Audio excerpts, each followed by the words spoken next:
कायदा सुव्यवस्थेची बूज राखण्याची जबाबदारी ज्यांच्यावर आहे, जे कायद्याचे रक्षक आहेत, तेच जर भक्षक होणार असतील तर दाद कुणाकडे मागायची?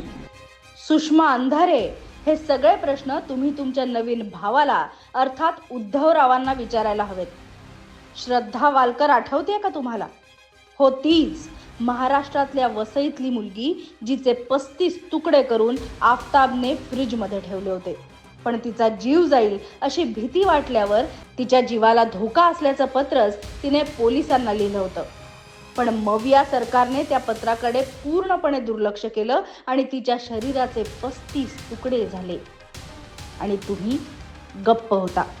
दिशा सालियान मृत्यू प्रकरणी आदित्य ठाकरेंचं नाव अनेक वेळा समोर आलं. रोज सकाळी उठून शिव्या देणारे संजय राऊत चकार शब्दही बोलले नाही. आणि तुमचे आका आणि तत्कालीन मुख्यमंत्री उद्धव ठाकरेही गप्पच होते. तुम्ही पण एक महिला असूनही साधा निषेधही नोंदवला नाही. ज्या महिलांवरचे अत्याचार तुमच्या राजकारणासाठी उपयोगी पडतील तिथेच तुमची वाणी रूपी गटार गंगा वाहते.